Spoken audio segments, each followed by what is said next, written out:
Good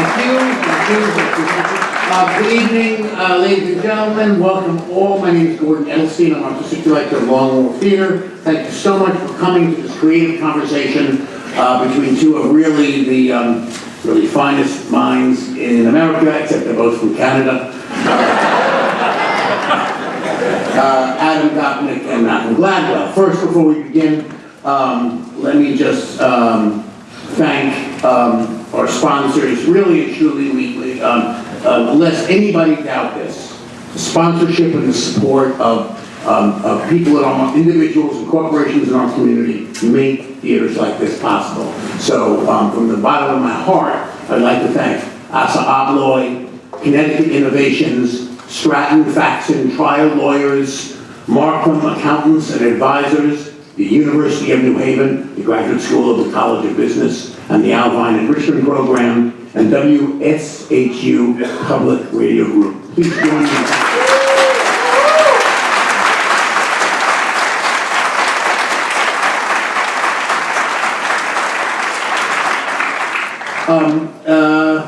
The great Italian writer Umberto Eco said. The great Italian writer. Well, first of all, turn your cell phones off, okay? Turn them off. Double check that your cell phones are off, please. Umberto Eco said that a polymath is interested in everything and nothing else. We have two of the great polymaths in America, even though they're both from Canada, here tonight, and they both are writing for the New Yorker magazine, and both have written many distinguished books. Malcolm Gladwell is really a best-selling writer, an important thinker, Tipping Points and Glick and Outliers, and his new book, David and Goliath. He has an extraordinary ability to take enormously complex concepts and distill them that people with lower IQs like myself can actually read and understand. And his concepts are on the tip of everybody's tongue. Malcolm has entered so many new ideas into our culture, and he is really a great and important mind. Adam Gopnik has written about virtually every subject under the sun. An absolutely brilliant man, really the smartest person I know. His seminal book, From Paris to the Moon, Through the Children's Gate, takes his autobiography and makes it everybody's story. He's written about everything from the Dreyfus Affair to teaching his dog tricks. He's also working on a musical, which this theater is in the process of developing. So please join me in welcoming Malcolm Gladwell and Adam Gopnik.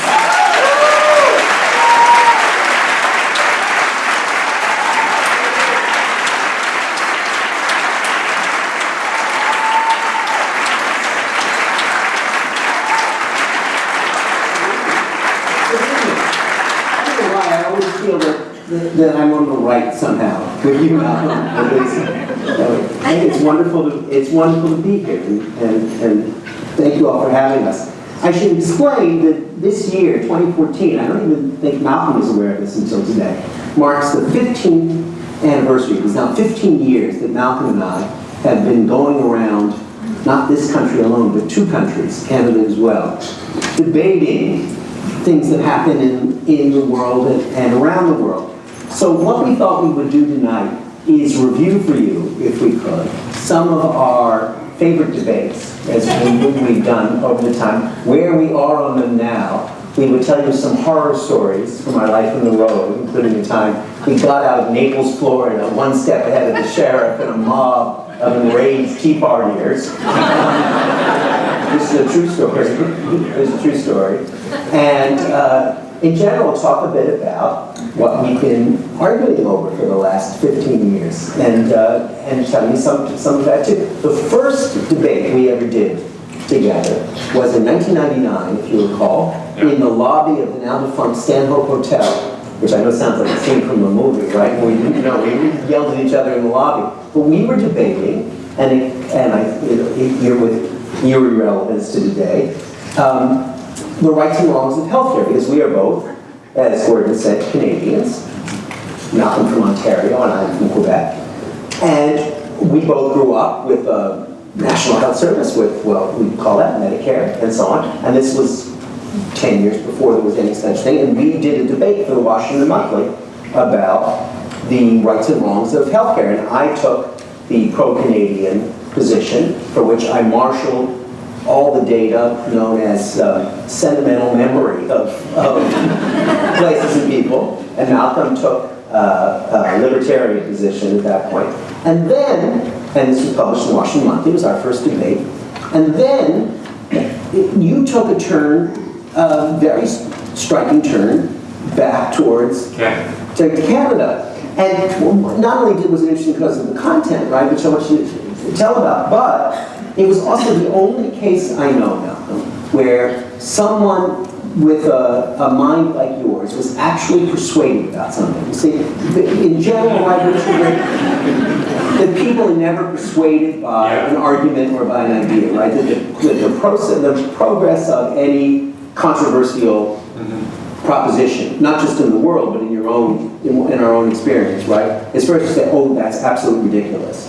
And then we say, well, all right, let's, for the sake of argument, pretend that's true. And then we say, but that was always self-evident. That was always obvious, right? Yeah. There's very rarely a conversion moment in the world. Well, why is that, actually, before we get on this? I was struck by this. It's really, really hard to change your mind. And I remember bringing this up on my book tour when I was in Salt Lake City, and I was doing this little riff about, I was talking about the things about which I had changed my mind, because I change my mind all the time. And there was an incredible interest in this topic among the audience. And I realized it was because they were still upset about the election and about how Mitt Romney had been castigated for changing his mind about healthcare, right? Having introduced Obamacare in an early version in Massachusetts, decided he didn't like it. Now, and I think they were absolutely right. You, regardless of your feelings about healthcare, the last thing you should ever do is criticize a politician for changing their mind. Mm-hmm. If they can't change their mind, you're in trouble, right? Mm-hmm. And even if you disagree with them, so you have to take someone at face value. But we have this weird notion, and it seems particularly true in this country, where consistency is... Well, remember that was Stephen Colbert's wonderful joke about George W. Bush, that he said, the thing I admire so much about George W. Bush is that he still believes the same things on Wednesday that he believed on Monday, no matter what happened on Tuesday. Defines consistency. I reminded of, my friend Jacob once was talking to President Clinton about George Bush, asked him his opinion, and he said, well, he doesn't know anything. He doesn't want to know anything, but he's not stupid. Leave it up to Clinton to come up with these. But you know, it's just coming back. I know, I would intend to get on to healthcare, but kind of this interesting question of changing your mind, right? When you see it in parenting often, which is that you make a rule. You're not going to have a cell phone, right? It's two, and then you forget why you made the rule, and then the rule is violated, right? But it's never that you're convinced, right? You say, oh, Dad, but I need to have a cell phone because I need to text home or something. It's never a rational argument that convinces you. What happens is that the relevance of the prohibition no longer is significant, right? Which is exactly what you think about it. Is I think the way that society's changed their minds too. Think about gay marriage, for instance, right? It's not that the proponents of gay marriage won the argument. It's that the relevance of the prohibition suddenly evaporated on everybody, right? It was but downgraded to, so someone might still be opposed to it, but they don't care enough now to fight. Exactly. I think interesting. And I think that that's much more the model of how minds change and change happens. But yours changed about healthcare. Mine, I still want to play this idea for a moment. It's really interesting. It's the Google, it's like the, you know how the Google ranking of search items based on, people do, in other words, they have their own little Google mechanism. And so you don't change your mind about your opposition to gay marriage. It gets pushed down to the fourth page. Exactly. You get that far. Exactly. If you kept scrolling, you would remember that you were opposed. That's right. That's right. The parenting is like that all the time. It's not that you ever are persuaded by your kids that the prohibition that you put on something was wrong. It's simply it gets moved 4 pages back, right? Yeah. And you're so busy dealing with the current. I've never understood this sort of as a kind of why should it be such a crime to genuinely change your mind? Like I changed my, between Outliers and my current book, I changed my mind about affirmative action. I didn't go from in favor to opposed. I just have a much more complex opinion about it now that I would, but I feel that's fine. That's like it's called being an adult. I guess we make a distinction, right, between, and you and I both use it, that you will note that Malcolm and I share a verbal tag, and it's what I call the coercive Canadian right. That is, whenever we're making an extremely controversial and dubious proposition, we immediately append the word right to it, right? We say, you know, only midgets make moonflags, right? And then you all have to assent to it. This is the way Canada works as a country, right? Instant adhesion that's produced by using the word right in every context, and nobody, and because Canadians are so desperate to avoid conflict at all moments. Coercive reasonableness. The culture of coercive reasonableness, and its sign is the coercive Canadian right, which Malcolm and I both use. I didn't know you used it as much as I do it. I use it more than anyone. I do. My sister, Allison Gopnik, uses it all the time too, and she uses it at the outrageous edge of communication. Because she'll say things like, we all know that 6-month-old babies are much smarter than scientists with PhDs, right? And when we learn slipped it under the door and No, it's a very good move. But you need, it's interesting because, so it says that calm, rational societies like Canada really depend on a series of rhetorical tricks. At the root of highly functional democracies it's just a series of these kind of gadgets that you use to win. Yes, but that's, you know, one of the things, one of the other debates we had, we're sort of not hitting healthcare here yet, but one of the things we also debate about, since it's come up, we went to Toronto together, you were there, and Malcolm's visiting his parents in Waterloo still, outside Waterloo, and I was visiting my parents, you know, left Quebec for Ontario, and live in a tiny town called, or outside, tiny town called Campbellford. And we met in Toronto with our parents in tow to debate the future of Canada. Was the idea of Canada as a nation a worthwhile one, or was globalization collapsing? This is where your mother, this is another occasion. Adam's mother has a habit of, this is the difference between our parents. On several occasions our parents have come to watch us debate. My mother, after the debate, will come up and tell me how wonderful Adam was. Adam's mother will come up to me after the debate and tell me how wrong I was. This is the perfect illustration of the difference between sort of Jamaican and Jewish cultures. Absolutely. It's funny because my mother generally, this is an example of what a Jewish debating mother usually is putting on her own debate someplace else in the hall with her neighbors, arguing with them and with me. And your mother at the end of that debate about Canada actually came up to me very sweetly and said, I very much enjoyed that. My son argues in straight lines, you argue in circles. She meant that as a way of complimenting you and disparaging me. I think she thinks my words are too straight. Oh, really? Oh, I took it to mean you just shovel bullshit out there. She meant she really rather enjoyed you, and she found me sort of as kind of as she just found me too linear. Well, that is the difference between Jewish and Jamaican. You know, I totally misread that, right? Because if a Jewish mother said that of your oh, see, because I thought if a Jewish mother said that to the Jewish son's debating partner, it would be full of violence, right? But she meant it well. But what we were arguing over is something that actually is very related to this question about verbal performance, right? Because what we were arguing over is whether it makes sense to have national states in the modern world. And you were making the case, if I remember correctly, that Canada had to be, that the role of a country like Canada had to be like the Asians in Africa. That is, we needed people who were go-between peoples. Yes. Among middlemen. Kind of the middleman state. Yeah, but not just I give a number of examples of this phenomenon, this sort of honest broker type who has a stake. It's incredibly useful to be a country that does not have a direct and overwhelming interest in every issue and conflict. And I think when Canada remembers to play that role, and remembers it has freedom to experiment in a way that America does not. What's astonishing about Canada, by the way, along these same lines, is how, on balance, how infrequently Canadians have adopted the bad habits of their neighbor. Because logically you would think, if you're a little guy next to this, what was Trudeau's famous line about Being in bed with an elephant. being in bed with an elephant, is what Canada's like being next to America, but you would think we would just have caved. But in fact, we cave less and less, or at least way less than. It's sort of remarkable how defiantly different Canadians have remained.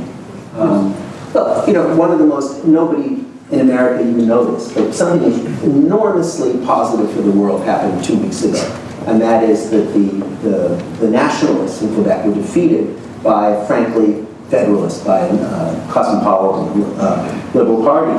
And I got, the day after it happened, I got a flood of emails, not from Americans who hadn't noticed, but from Israelis, from Israeli friends, because they saw it as an indication of the notion that you could genuinely have a working polity that drew on two very different peoples who spoke a different language, practiced a different religion, Roman Catholicism and nothing in Canada, maybe, but nonetheless, it was seen as, and the truth is, it's one of the things that makes Canada remarkable, is that the founding myths are not of violence, but of sustaining violence. So the founding myth of Canada is that the two guys in 1848, Baldwin and LaFontaine, stood up on a balcony in Montreal and got pelted by a mob together, right? One French and one English. They didn't fight back. They didn't do anything. They allowed themselves to be assailed simultaneously by the same mob, and that was when the notion that actually Quebec and Ontario could work together began. It's a very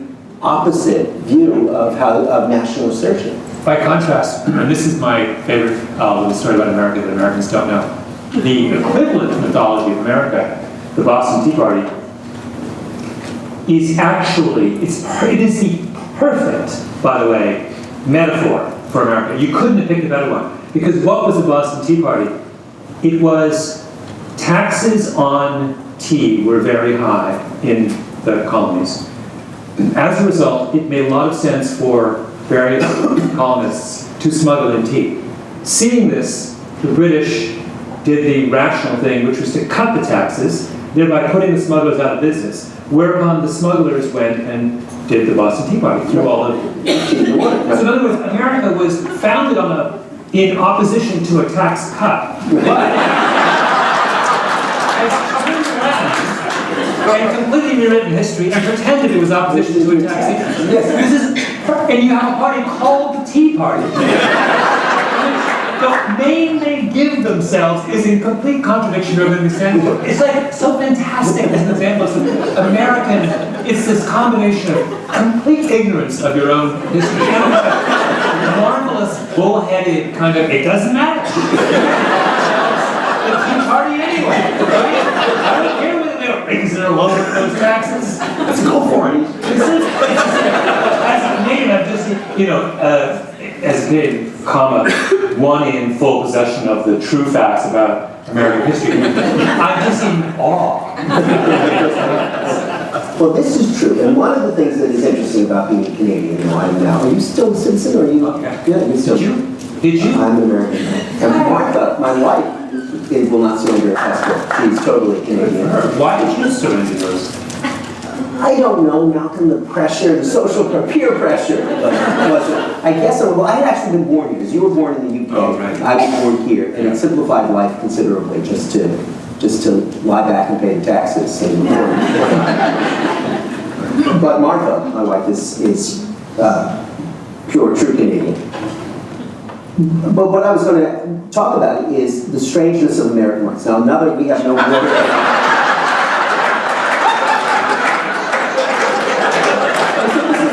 This is a different thing. See, I noticed this, right? And I just put it back discreetly by thinking, you demonstrated that this was a problem. This leads me naturally to the next of our great debates. We debated By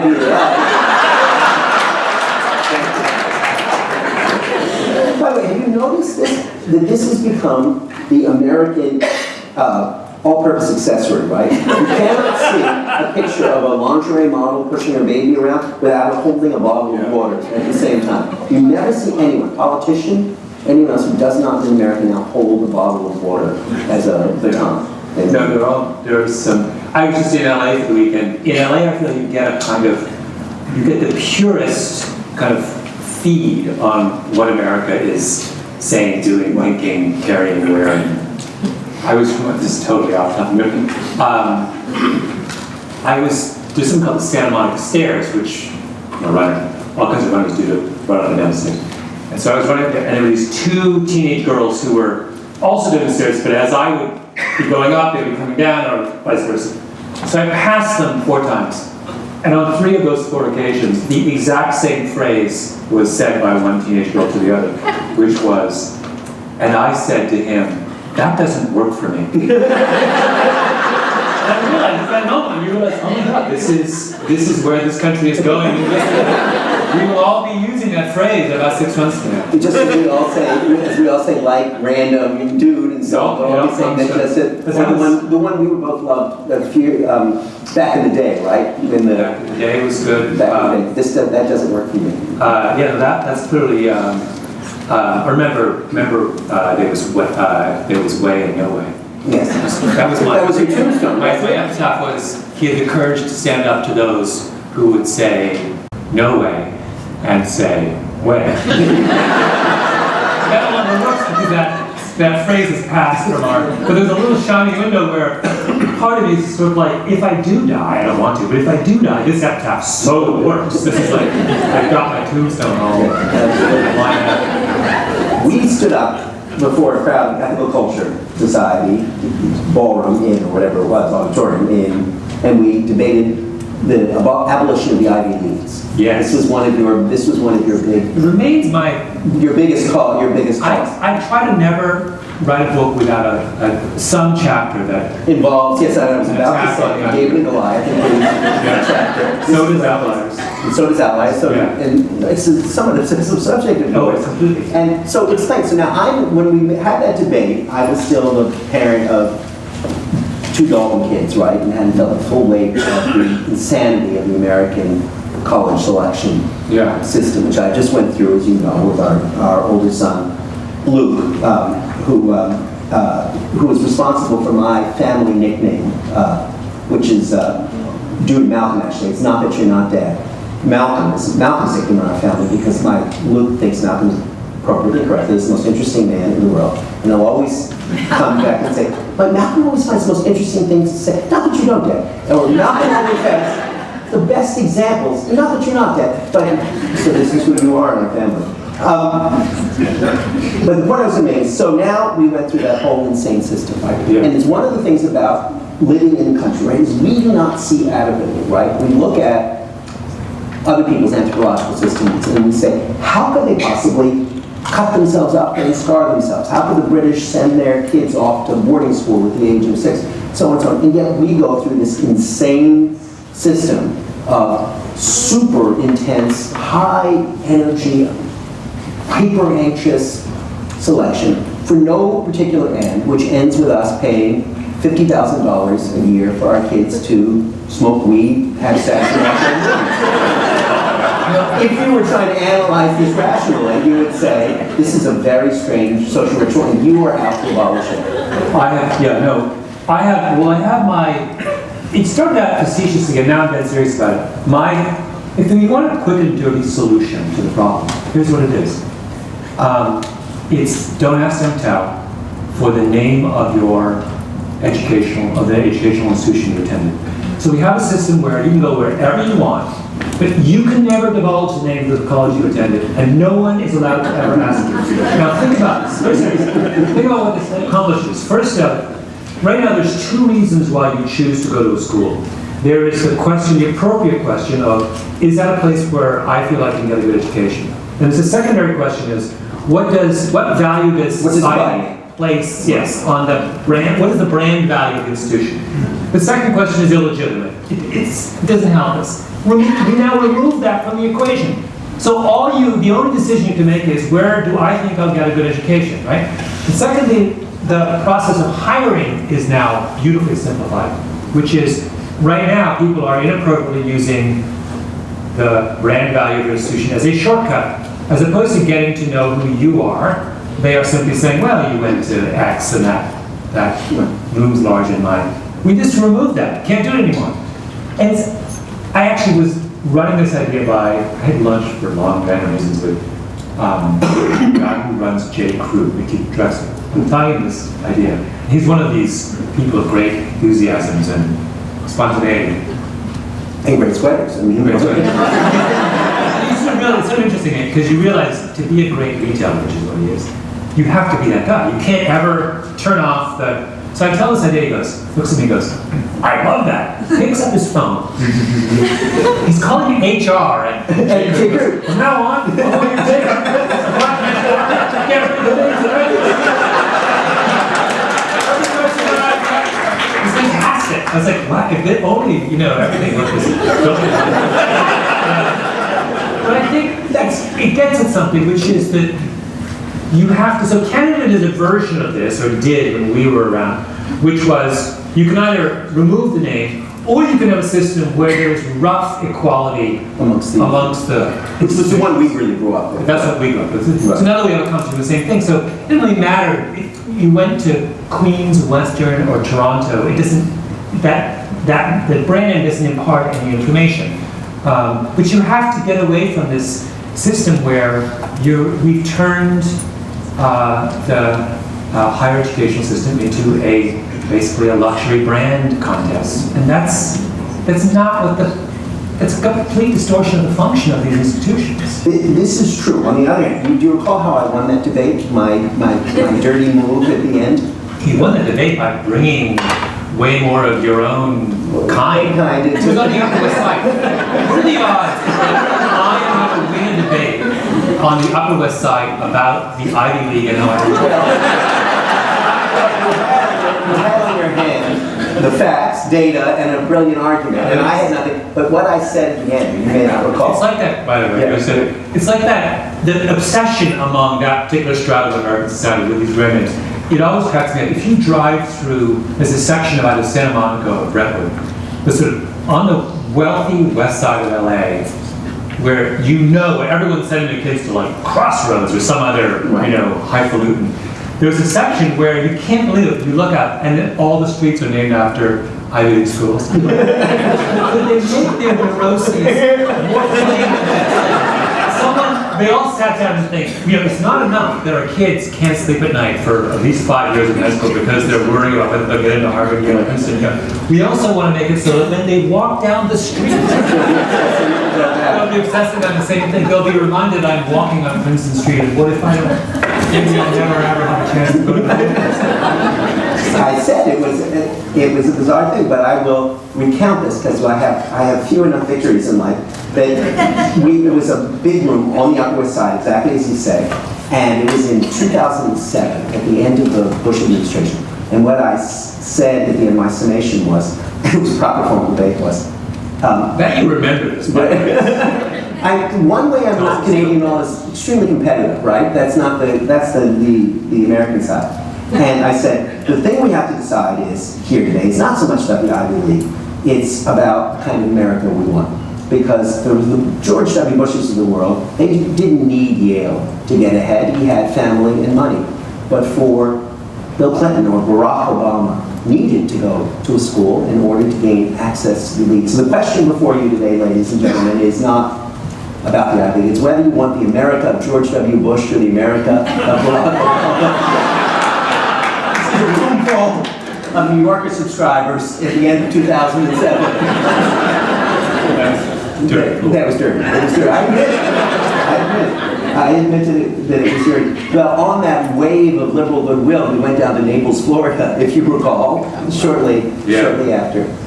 And I made the mistake. It was Naples. First of all, Adam and I we're used to talking on places like the Upper West Side of Manhattan, and Or Toronto, we forgot that the rest of the world does not necessarily resemble the Upper West Side of Manhattan. So then we're in Expo, and halfway through we realized, oh yeah, these are all waspy Republican retired millionaires from the Midwest. And we've been talking as if they were kind of psychoanalysts. Right. Or maybe Sixth and Broadway. And it was, at that moment I realized that I was waxing nostalgically about the days when the marginal tax rates in this country were north of 90%. And the level of hostility And the concept of palpable hostility has never been so real to me as it was. Yes, we're Histon mood and Histon mood, because Malcolm was making the proposition, which Thomas Piketty is making now as well, that the country has never been in better, the United States has never been in better shape than it was at the end of the Eisenhower era, where the marginal tax rate approached 90%. Yeah, I had just done this really interesting story in which I had talked about, it was all about Marvin Miller, the great baseball union. But I sort of got on this general subject of this transition that happens in this country in the 70s. And it's one of these transitions that we have conveniently forgotten about.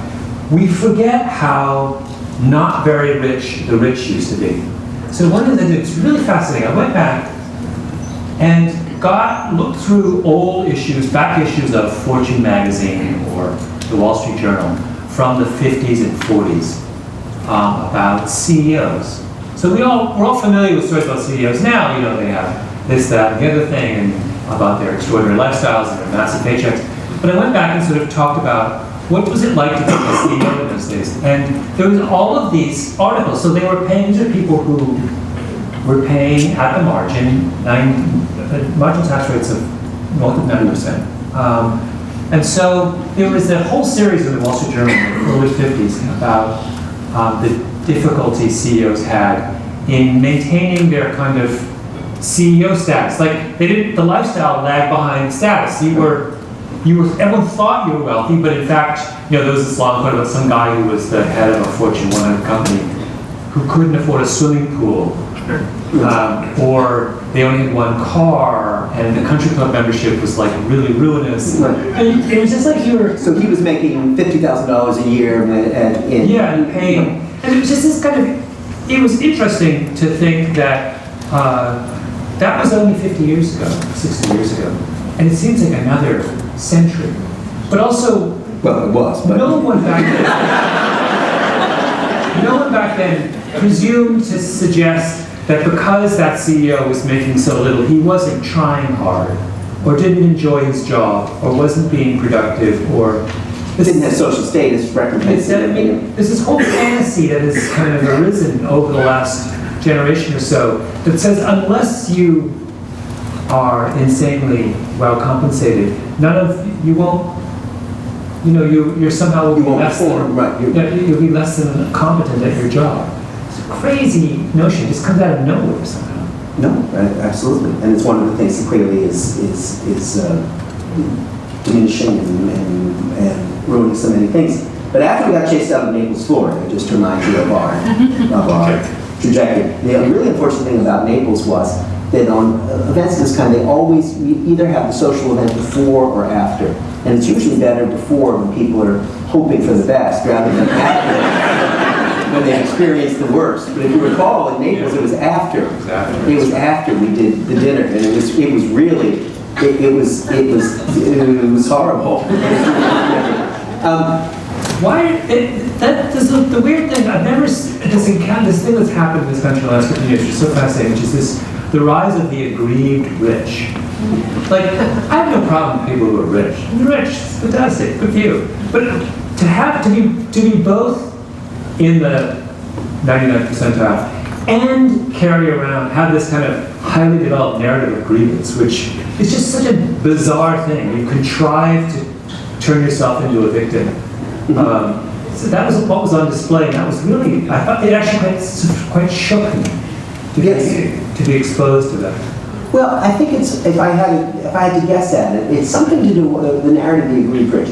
I think it has something to do with the sense that, having worked hard, which doubtless anybody who's in that circumstance has done, that somehow the social rewards are out of whack with the economic rewards. And I certainly think it tends to be a truth that the social rewards for people are more significant in the long run than the economic rewards. It's not enough just to have money. You want to feel that what the money is buying you is what is called in Yiddish nice. You know, you want to feel it's giving you some glory, right?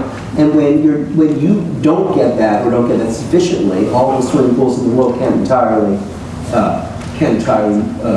make up for it. It's the other thing I think is, and this is something I've written about in the magazine, right, is that the great contradiction in American politics in the past 30, 40 years, 50 years maybe, is that all people on the left, the liberal left, are political victories, and they come few and far between, right? You want to have gay marriage, expand civil rights, and do those things. And those are very hard.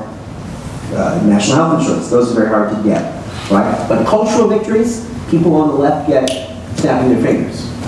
The whole world has changed. You know, the country has changed culturally in a revolutionary way. What people on the right want are cultural victories, right? They want stable marriage. They want end to abortion, all of those things, right? They get political victories like this, right, until very recently, but they can't get any cultural victories, right? So we have two groups of people, both of whom are deeply frustrated and aggrieved because they can't get the victory that they want that the other side has, which, though that's the one they actually decide. If we got what we wanted in both of these cases, would we then still want the thing we didn't get? I mean, is it that we always want what we can't get? Or is it fundamentally that liberals are happier with political victories and fundamentally conservatives are happy with? I think it's more that. I think if you think about the 1930s, for instance, that was a time when liberals were getting political victories, but the cultural victories were nowhere near as disturbing or as radical to people. Yeah. Anyway, I tried to say that to my dinner mates in Naples to extreme silence over time.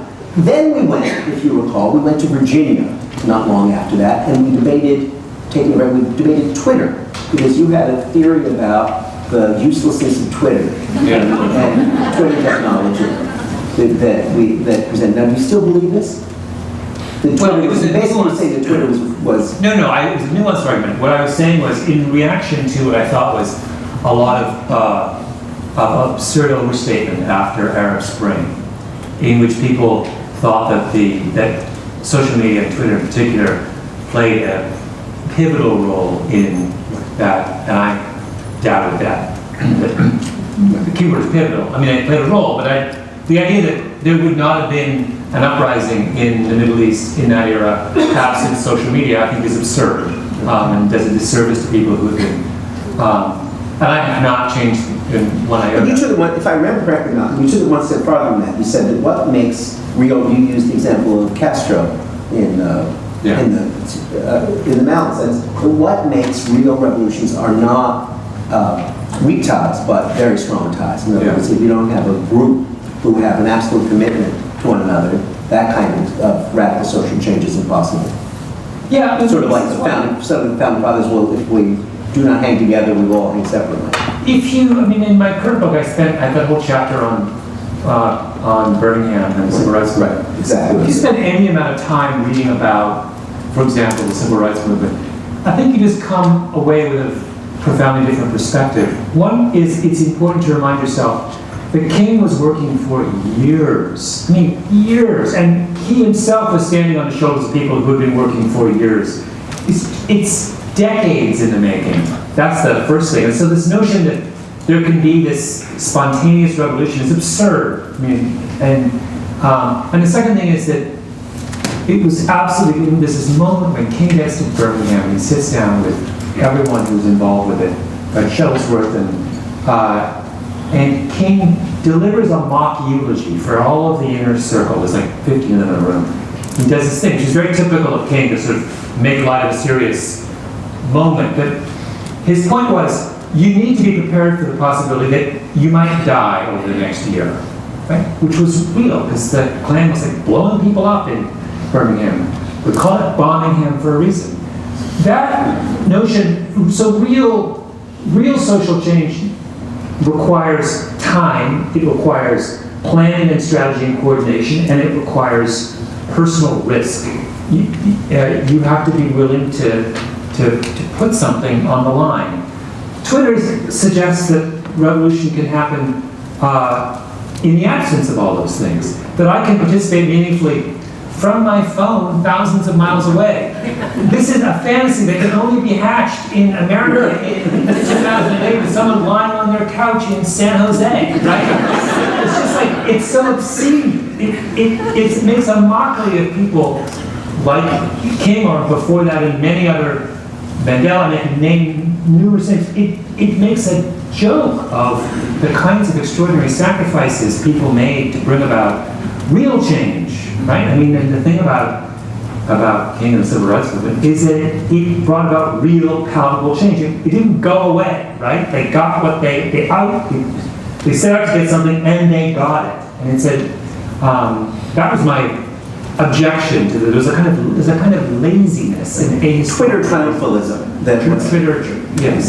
That objection. Well, you know, what struck me, I think I may have said it that night in Virginia, was that what's really startling, and something you and I talked about often, is this kind of, you could have a perfectly reasonable steady state theory of communication technology. That is, no matter how communication technology changes, communication never alters. So the example, you know, or that it's so highly arbitrary that you can't ever ascribe it to changes. The one, remember, that I was talking about was the bizarre thing, right?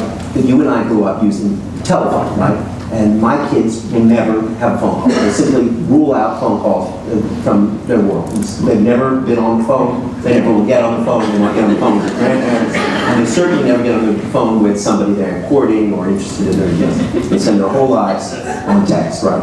And what struck me about it, right, was that this was purely arbitrary consequence of the evolution of technology, right? Had you and I grown up on texting, right? Had the first invention of Alexander Graham Bell been the text message, which in a certain sense it was, so that's what telegrams were for many generations.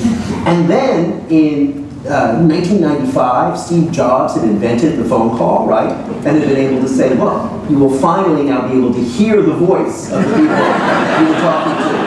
You will actually be able to listen to the girl you are pursuing. You will be able to, it would have been the front page of the New York Times, right? And the end of texting would have been seen as such a liberating moment. And academics would be writing books about it, right? The coming of the phone call, how it changed the world, you know, the little voice message that altered civilization and so on. I guarantee you that's how it would have taken place. So my theory about, and similarly about, you know, Twitter and revolution, the thing that always strikes me when you look at the history of revolutions is they're all exactly the same. When you're looking at the French Revolution, the Russian Revolution, the Arab Spring, what happens is you have a government that gets in trouble for financial reasons, and then there's a coalition of the disempowered and some part of the elite, and they come together, and the army's called on to disperse them, and the army doesn't do it for the first time, right? Or either the army chooses to do it or they don't. They didn't do it in Moscow, they did it in Tiananmen, and so on. And then there's a competition between the army and the most militant part of the revolutionary group to see who's going to run it. France, after the French Revolution, the army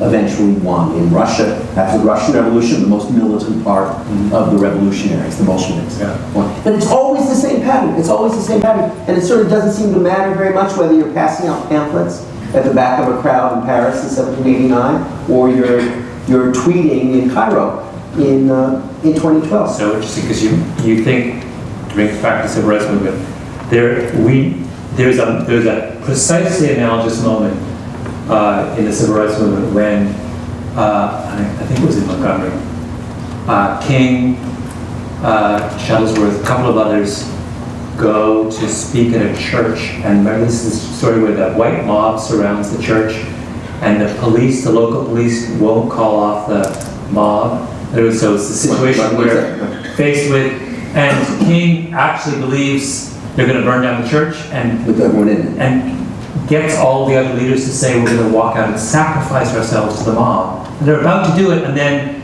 the National Guard gets. Someone had the wit to call the National Guard and they dispersed the crowd. But it's like, you realize we came this close to having essentially a Tiananmen Square situation, where the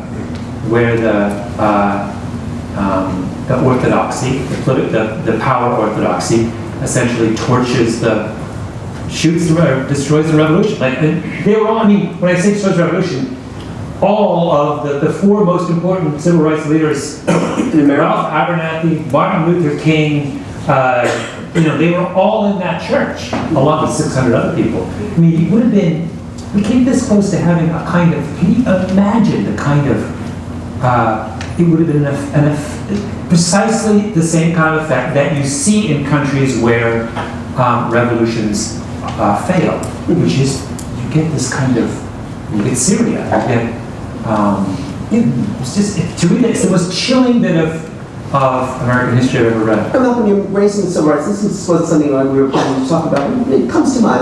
Something I've been wanting to ask you for a while too. In your new book, *A Day with Goliath*, right? In your first books, right? The tipping point. I'm using, of course, Canadian write a lot now.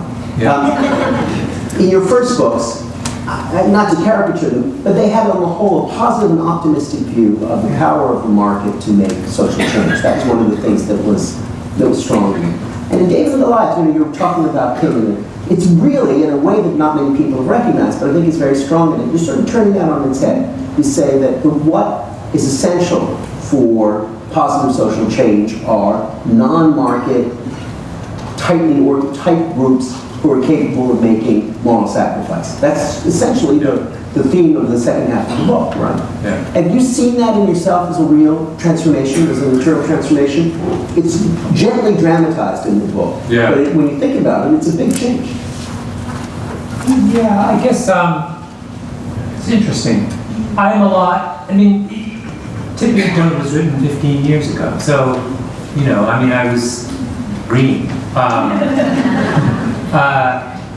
Do you remember our first conversation about that book, though? Yeah. We were in a hotel. We seemed to spend a lot of time in hotel lobbies, right? Yeah. And you had started publishing the magazine, and I said to you, "This will give you some sense of my precedence." I said, "This stuff is wonderful." It was the first time we'd ever met. So this stuff is wonderful. You should put it all together in a collection. And you said, "No, I don't think collections will really work in the coming years. I think you need one strong idea for a book that can control the book, just one strong." And I said, No, Malcolm, that's a very bad idea, having one strong. What you need is a collection of the kind that I publish, right? When you bring in lots of different things and people get a big variety of things. No, I think that, that a single strong idea is probably a better way. I said, you'll learn the whole book. I'd forgotten that. Usefully. I suppose you get that it's how you choose to read history, I suppose, or read your own experience. I guess the older you get, the more and I should speak for myself, the more in awe I am of how contingent things are on individuals and their motivation and their courage and their, like a story I said about the church in France. In Montgomery. But like it could so easily have gone the other way. You sort of come down to these moments and you just think, you can't. That's to my mind the really interesting and powerful stuff is understanding the weapons of the lovely phrase from the book, the weapons of the spirit. Those are the most interesting weapons. Ultimately, they're not the other money and resources and such. They pale in comparison. From the liberations of the market to the weapons of the spirit.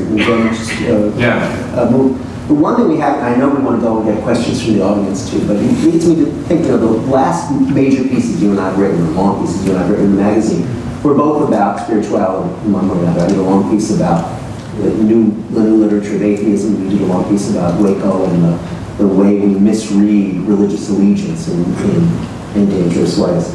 And it seemed to me, when I was thinking, when I was reading yours, and the point I was trying to make in my piece, which was inevitably, disliked equally by atheists and believers. That's the special middle ground we know how to occupy now, and we were not infuriating everyone.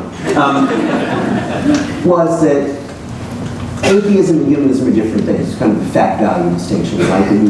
That even if you accept that there's no, that Paul Pot was an atheist. There's no moral content to atheism. There's an enormous moral content to humanism, but it's independent of your belief or not in God. It's a separate thing. And it struck me when I was reading your piece, Malcolm, that you were saying the same thing sort of in mirror image, right? That you had to understand the human values that were implicit in a community that had made commitments of a kind to each other. And you could not look at the ideology, you had to look at the practice. They were both saying the same things, essentially, that the ideology was very secondary to the practice. If you failed to understand the human practice going on, tragedy would result. Yeah, it's a weird, Waco is, in retrospect, an incredibly weird and disturbing incident because of the complete unwillingness of, and it wasn't just the FBI, it was really kind of everyone at the time, mainstream society, to sort of let these people be. They had to be demonized on absolutely they were just a bunch of highly devout people who went off by themselves in order to be by themselves so they could study scripture. And that somehow was really, really, really threatening to everyone under the sun, in ways I don't even today begin to understand. But there is part of that, there's, and I like that language that you use about how you have to look past the content of the ideology and look at what they're doing. And what they're doing is something, it is separatist and it's threatening and it's eccentric, but it's separatist and it's eccentric. It is not threatening. It doesn't undermine the rest of us in any way. And how we managed to convince ourselves that it was is just so really kind of upsetting and disturbing. The practice is what human beings live through practice. They don't live through ideology, but we interpret other people through ideology, not by observing their practice. It's like my friend Jacob Weisberg's rule about Jews, which is that all Jews regard any Jew who is 1 degree more religious than them as crazy. Any Jew who is 1 degree less religious It's not a Jew. It's not a Jew. Well, I think we covered. We never got to healthcare somehow, which is where we're going to start. You've come around. You came around just before we go to questions. You came around to my position sometime in the aughts. You were for single payer national health insurance, but now in the era of Obamacare, I gather you've taken still. Well, no. I'm very happy with Obamacare, but I don't believe it's ultimately a solution to the problem. I have we don't have time to go into it, but I have developed this incredibly, I read a book that radicalized me by a guy named David Goldhill, in which he sort of says, the problem is insurance. We think insurance is the answer to all of our problems. It's not, it's the cause of a lot of our problems. That insurance should be insurance. That's to say, you ought to have health insurance in the same way that you have car insurance or fire insurance, to protect yourself against catastrophic, unpredictable events. But the things in your life that are routine and predictable, that happen to be medical related, should be treated in no different a manner than the things that are in your life that are routine and predictable, that are not medical related. So going to your doctor for a checkup, you should pay for it the same way I paid for this shirt. It's just and by having the extending insurance to cover that thing as well simply inflates the cost of everything. If an insurer paid for, if I had clothing insurance, this shirt would be $1,000. And there would be, when I went into the store to buy it, there would be the person selling me the shirt, and then there would be 2 people working in the back office processing my claim. And we would say, those who did not have clothing insurance, we would say, we have a crisis in this country. Some people can't afford these kind of snazzy shirts. And so we would go to, we practice even bigger and huger, more complicated bureaucracy providing clothing insurance. And then we would wonder, why is 23% of our GDP going towards shirts? It's like, there's this air of unreality about it. Like, we just have to be, if I want to have health insurance, if I get hit by a truck on my way out the front door, that's appropriate. I think that I hear the argument, and I had not heard it before, and I am impressed by the ingenuity. I can't wait to tell Luke about it. I think the catch with it is, we are all going to be hit by a truck. In other words, we can make a plan, right? It's perfectly true about fire insurance, right? The overwhelming likelihood is none of our houses will ever burn down, but we have to protect ourselves against the unlikely but catastrophic if it were to take place in a child as well. We are all going to be hit by a truck. We are all going to burn down. In other words, we are common.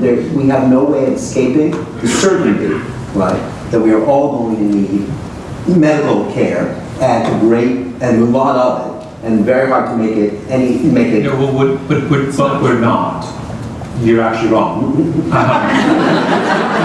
We are all going to incur significantly higher medical costs as we age, for example, and some of us, in some cases, there's going to be a lot. But we're not all going to have exactly the same. That's the reason we have insurance. We don't have exactly the same outcomes. Some of us will run up $2 million worth of bills. Some of us will die peacefully in our sleep at the age of 70, having run up a very small bill. 95. All right. So that's what I mean. So for those category of things that are unpredictable, you need insurance because there's a wide range of possible. But for things like I said, for the checkup or for, we were talking about someone about having a baby. Having a baby is not an insurable event. If something goes wrong, yeah, maybe. But for the 90% of cases where it doesn't, no, it is.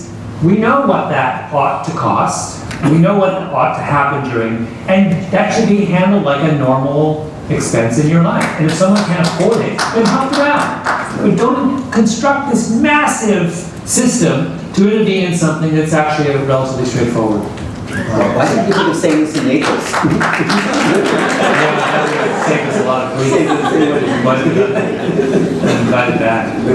they call it Naples? I've never got, there's a kind of grandiosity in Florida that never ceases to amaze me. You know, this is Naples? There's another one that they do. There's a Venice, Florida as well, which is more of a hospital. Who in their right mind came to the swamps of West Florida and thought of Venice? Americans here. Canada, they have New London, right? Exactly. We don't have a New London, we have E-London. We didn't even put a new in front of it. My favorite thing with Canada is the town that near where I grew up, we used to be called Berlin. And then, because it was all Germans, all German immigrants. And then the First World War came along, of course. So what did they do, the Canadians? They swiftly changed the name to Kitchener. Kitchener was head of the British forces in World War I. It's like such a naked act of kind of Compliance. It's like, not Berlin anymore, No.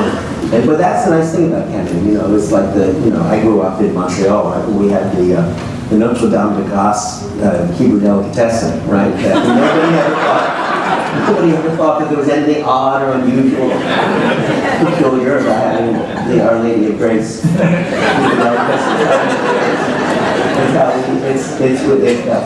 Do we have questions from the audience? Gentlemen over here. Do we need a microphone? I don't know where I'm leading. No, we'll just repeat this. What is repeat? I'll just speak up. Please. So it's about outliers, and I was wondering, in your book Outliers, you find these outliers and you kind of work back to see what unique things have happened to them throughout their life in order to get to where they are. My question is, do you think that you can create outliers? Essentially take this process and work them first.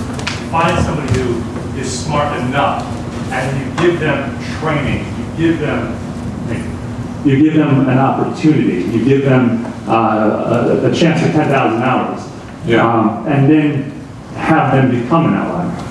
We do this all the time. I mean, essentially what we do, that's what you described is graduate education.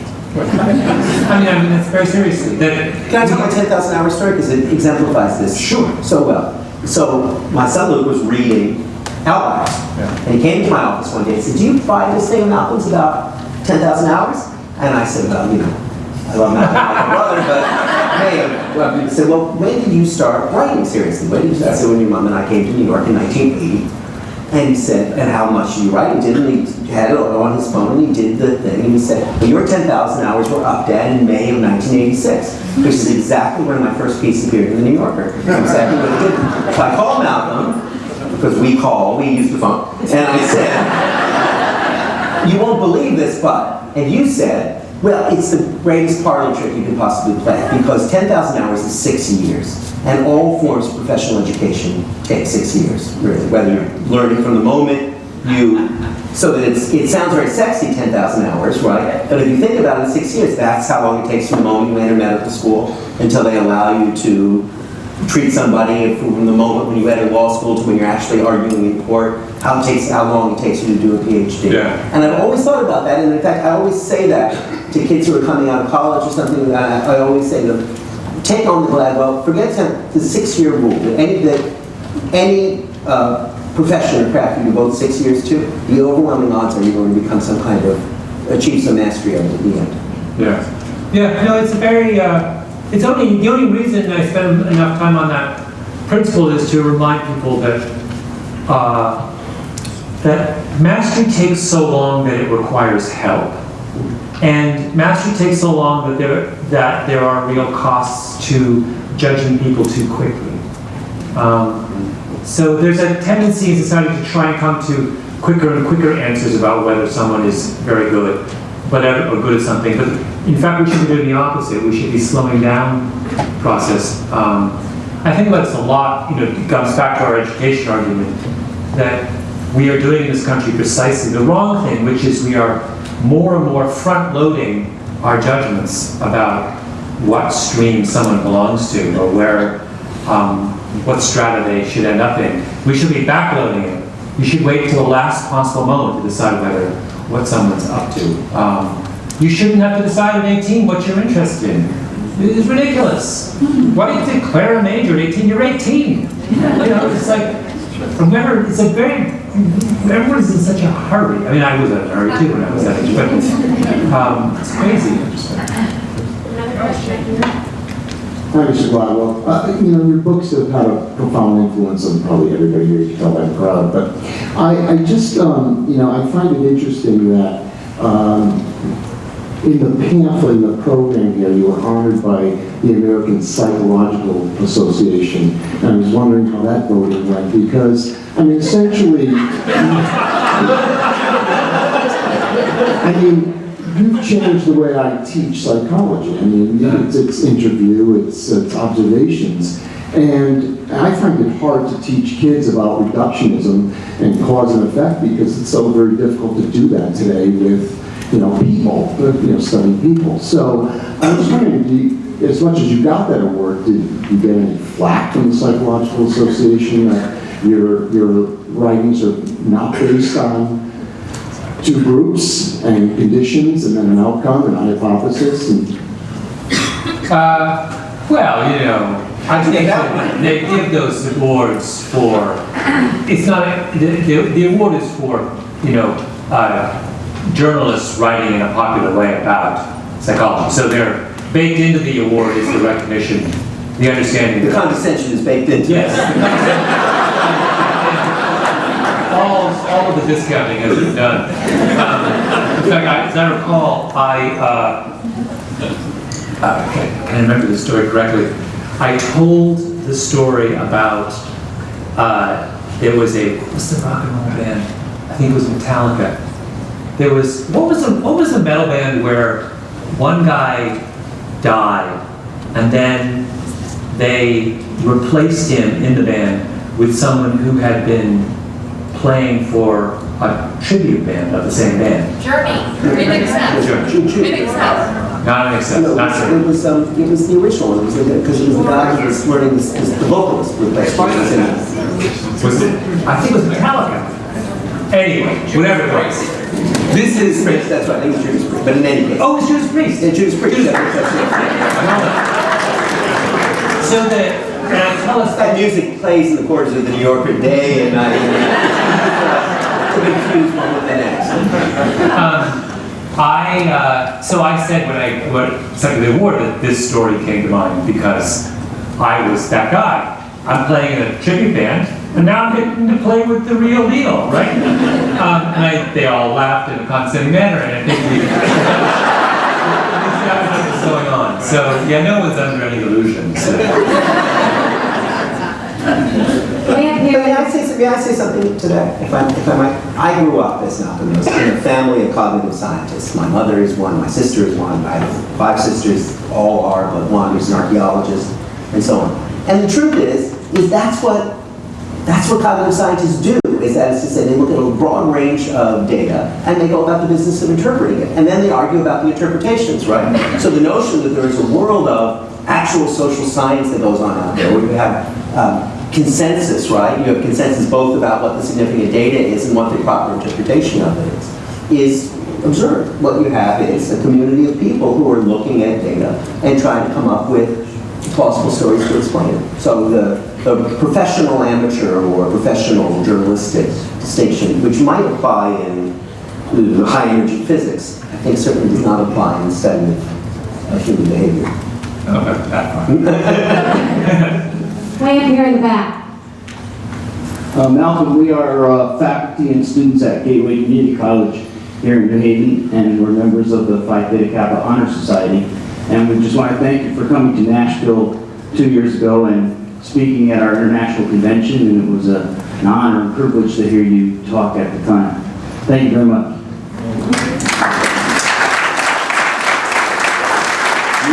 You went to Nashville without me? Yes, I cheated on you.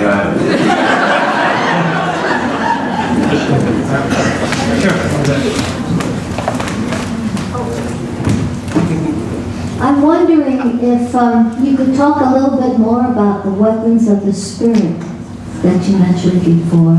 That seems to be the antithesis of data and psychological data. Yeah.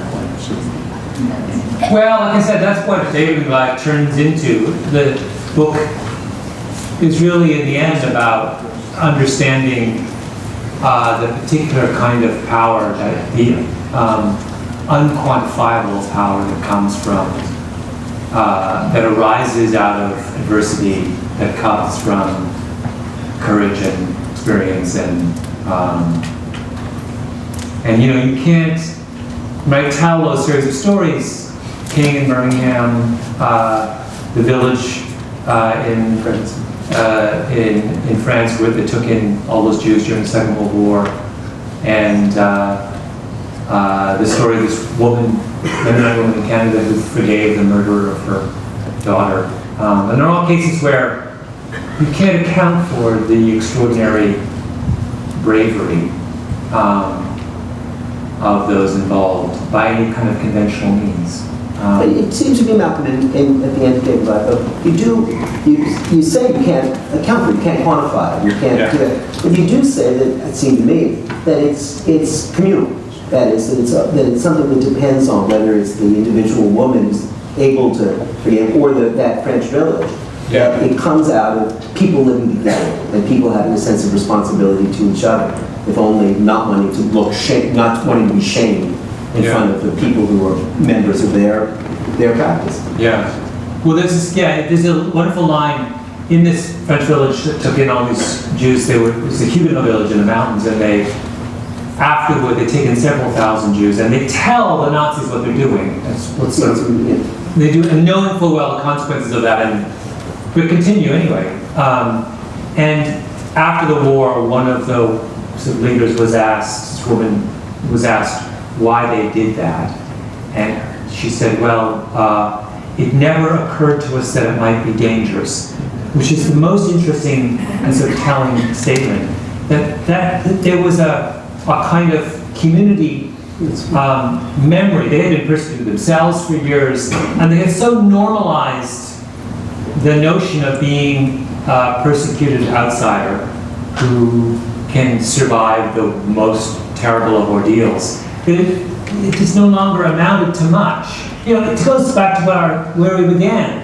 They had pushed fear of the Nazis so far down. It wasn't they didn't have fear, but it was on page 4 of the Google rankings. There were so many other things that were on their mind, but it just was like, and everyone else in France, it was the first thing that came out. And these guys were like, well, we're off in the mountains, we'll see them coming, we're hiding in the woods. You know, the French tried to wipe us out in the 19th century, that didn't work. Chances are it won't work this time around. So there is that kind of, it's very interesting, but there is this sort of, it happens if your neighbor feels the same way, all of a sudden, you've got someone who's very vocal in your community, it all of a sudden it becomes a lot easier to be, to capitalize on these sorts of. That was one of the things I took away from Malcolm, is that it's not that courage is easy, but that it becomes easier with practice. That is, that it's a learned skill, like all the other things that we. Yeah, my favorite character in the book, I don't deal with him at great length, is Fred Shuttlesworth, the King's. And he's just an incredible character because he's exactly this. The Klan tries to kill him once, and he emerges from the rubble of his house unscathed. And something happens in that moment where they bomb his house, and everyone thinks he's dead. And then you hear from the rubble, hold on, I ain't dead yet. And then he comes out and he's like, you know, putting on his bathrobe. And he has this experience, and it happens again. They try and, he's attacked by a mob, and he gets hit over the head and knocked unconscious, and they think he's dead, and then he just kind of like Lazarus in the hospital, said, I'm all right, and checks himself out and goes.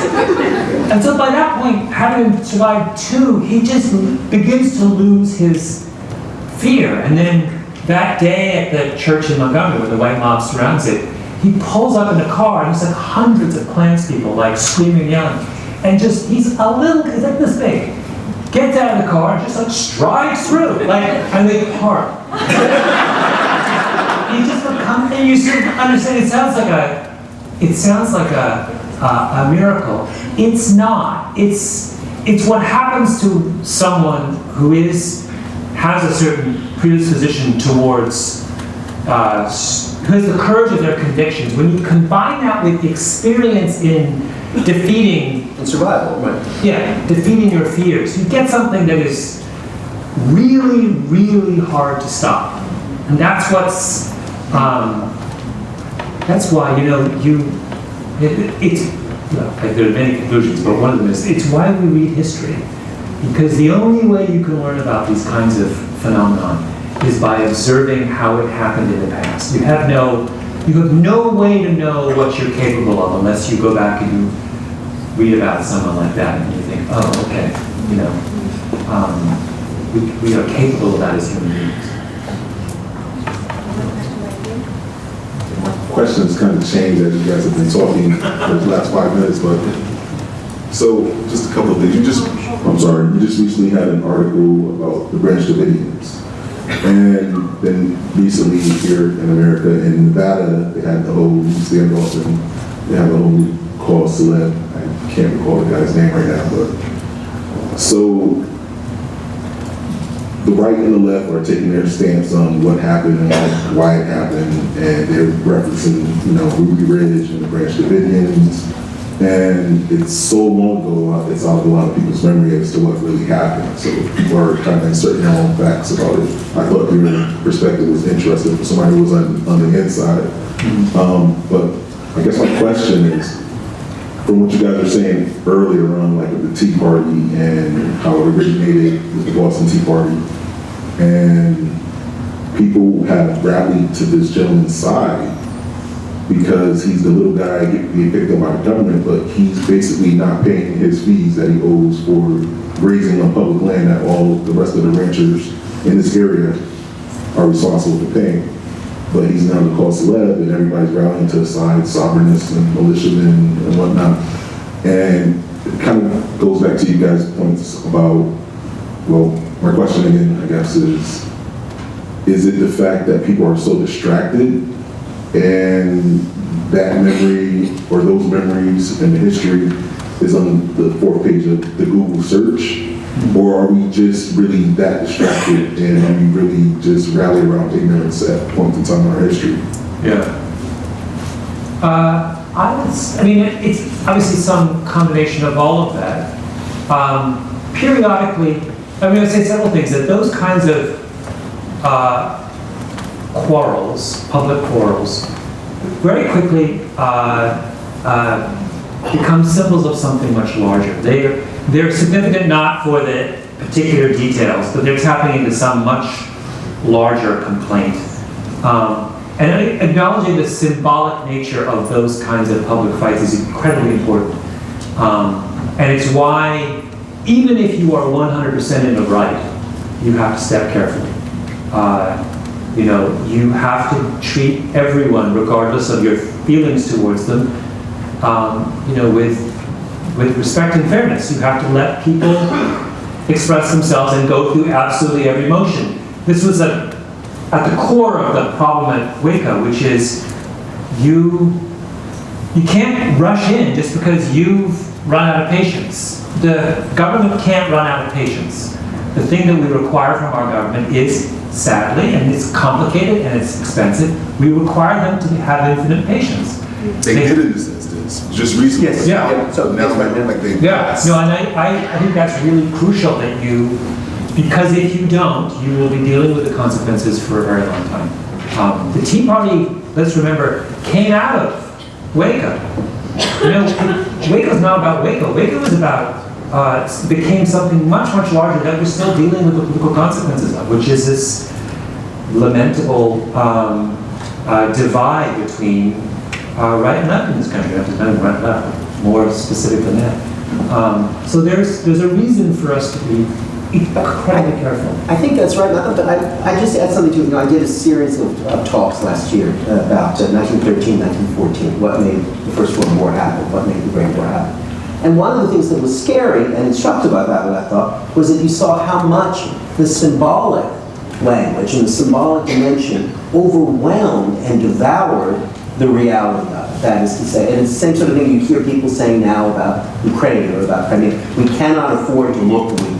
That was the thing, more than anything else in August of 1914, it was being said in Berlin, it was being said in London, it was being said in Budapest and in St. Petersburg. We cannot afford to look weak, right? If we back away from this confrontation, the symbolic message will be sent, it will be all wrong. And the problem was, if that was the symbolic message, might have been one thing, the cost in human life, the guaranteed cost in human life, was going to be incomparably larger and more tragic. And what you wish for when you read that history is for some statesman, someone to be wise enough to say, screw the symbolic way, let's look at the actual consequences. And I think one of the things that make unheralded very often, non-heroic, but ultimately very effective politicians are people who are able to de-dramatize situations, to drain the symbolic drama from an international crisis, from a national crisis, and say, let's just wait it out. Let's just wait it out. Yeah. He'll graze his cattle for another month, and then summer will be here. They'll take a little bit of the thing. We'll protest. We won't act as though our symbolic manhood is at stake every time something happens. I think that's an important virtue. Yeah, I don't know whether disagreeing. I would make 2 points. One is I think that a very different set of rules apply, or at least the bar is a lot higher when you're dealing with your own citizens. That's the first thing. And 2, yeah, by saying that we want people to acknowledge the symbolic significance, potential symbolic significance of these kinds of acts, we don't mean that they should be entirely consumed with them, or that acknowledging symbolic significance means that you act impulsively. No, you mean that if you don't recognize the long-term emotional and that symbolic repercussions of something that you're going to do, then the action makes no sense. Yeah. Just law enforcement, the thing, particularly dealing with law enforcement, domestic law enforcement, these are not institutions that are designed to think deeply about the philosophical and symbolic ramifications of what they're, right? That's what politicians are supposed to be going to do in jail when they don't. That's what you want from a public leader. Police chiefs, like NBA owners, should not be permitted to think deeply about it. One last quick question behind you. Thank you. Going to make you turn. So I guess my question is about the longevity and permanence of revolution.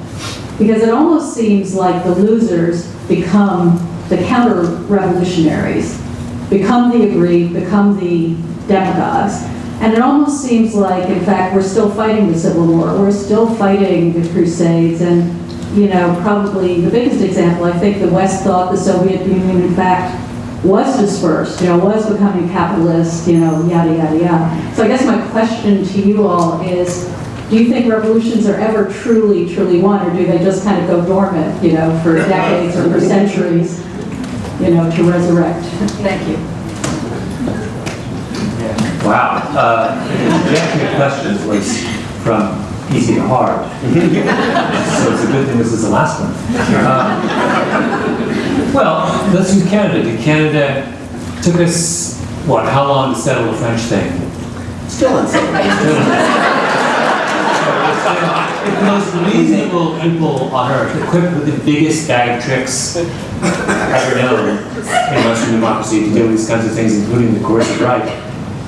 If we can't do it in 200 years, it seems difficult to do. I would say that the lesson to draw on something you were talking about is that very often we see, forgive me for turning my back on you, it's very often we,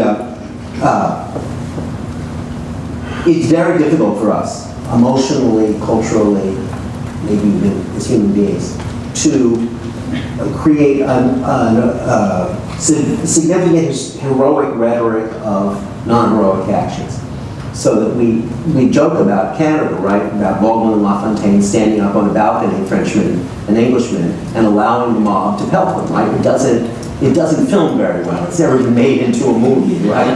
The founding of Canada, 2 guys in the rain being hit by fruit. But it's a 3 coercive rights. I'm talking about our native land. Then it comes in, oh right, Canada. And yet it is, right? And yet it is. And yet it is. And I think in the same way that again and again, if you read history, right, and you look at it, to use your example, you find those examples of extraordinary courage, communal reinforcement, and all the things that you dramatize. But you also find that yourself drawn to the unheralded people who manage to defuse a fight, the ones who manage to drain the symbolic drama out of confrontation, the non-hysterics who, when the world was becoming hysterical, found a way of stepping back from that hysteria and saying, look, what do we really want out of this situation? I did a long piece about the Mormons a couple of years ago, I don't know if you remember. And one of the things that was striking is the circumstances in Utah before the Civil War were moving in exactly the worst kind of Branch Davidian way of direction. And just through a series of good luck about who was running Utah and who was running the army, everyone said, this is not, there's got to be a way of evading this fight. There's got to be a way of avoiding this fight that nobody wants. And those people are not names we know, and those are not necessarily names we remember. But that the heroism of the non-dramatic, it's a strange thing to praise in the theater, is something that I think we tend to underestimate when we search history. Thank you.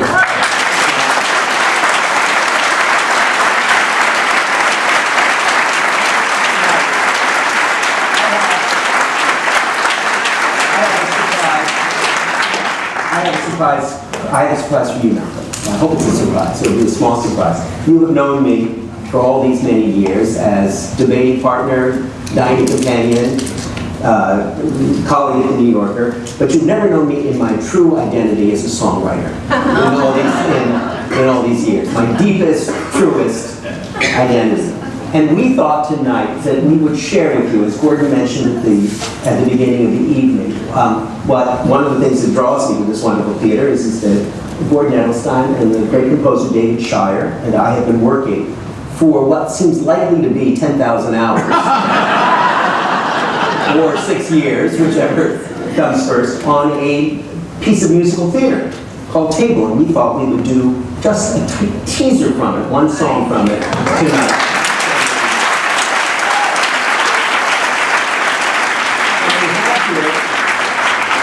To sing their song, the wonderful Jeff McCarthy.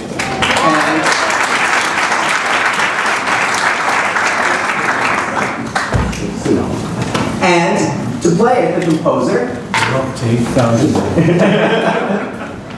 the truly extraordinary David Shire, with whom it is a joy to collaborate at every moment. Let me, as they say, I used to say in late night television, let me set this up for you and for all of you, if I may. The show table is about a little restaurant in Manhattan where the idealistic husband and his long-suffering wife and their 2 children have been struggling to keep certain qualities, certain ideal of what good food should be against all the pressures of the world. And they are failing. The restaurant is finally coming hard. And our hero, David's oldest friend, has come back to pay them a call after being away for 20 years. They were in love with the same woman, and our hero, though the less showy of the 2 men, got her. And his oldest friend is this incredibly successful guy who's a legend in the whole world, and everyone knows his name. And the other guys, so you can see there's a lot of material in here, right? And comes back. And he, our hero, David, at one point, after having been rebuffed by and having very bad in comparison to this world-renowned Anthony Bourdain, Mario Batalla kind of chef, who he once was paired with, has to explain to his son, his 17-year-old son, his name is Vix, he has to explain to him why he's chosen this crazy, money-losing, irrational, exhausting, endless business of running a restaurant. And he tells him about the first time he was ever in a restaurant with his unhappy parents and his unhappy family, and the one place they could find any kind of happiness was in this little restaurant where he grew up in the Bronx. Jeff McCarthy.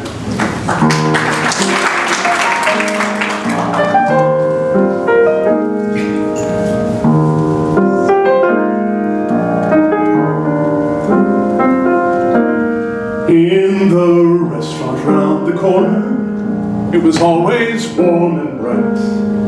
My parents always glowed there. They seemed made of candlelight. And waiters bowed and busboys swirled, and nerves tied tight got all uncurled. The cafe round the corner was the best place in the world.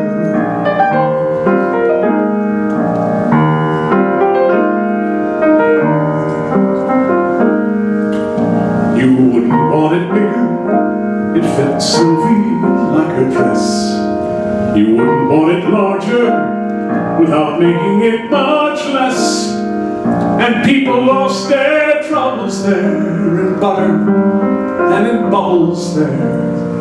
That cafe round the corner was the one place they could share. All the silver gleamed like moonlight, and the soufflés rose like the sun. All the napkins and white tablecloths were shining. And though all the years we went there, Sylvie never learned my name. She made that room a home and made me vow I'd do the same. No surprise when I got older, cooking's just the thing I did. It's a madman's occupation, but inside me there's a kid who's offering a worried world a menu like a flag unfurled at a table in a restaurant on a corner of the world.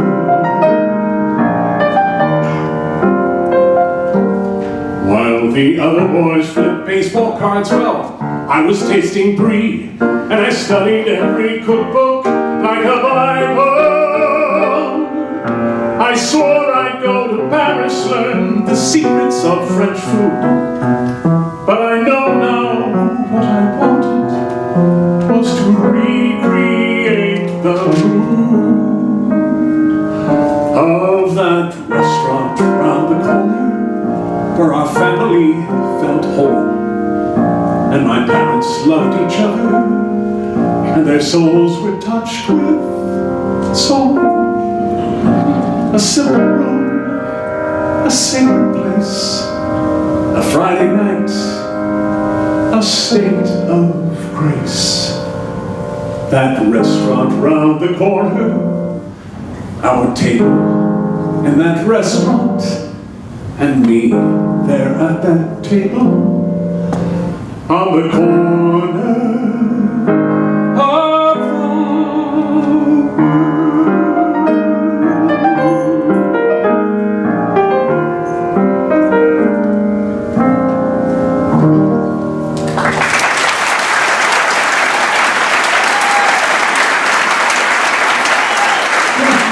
McCarthy, ladies and gentlemen, Jeff McCarthy, David Shire, at the piano, the brilliant composer David Shire.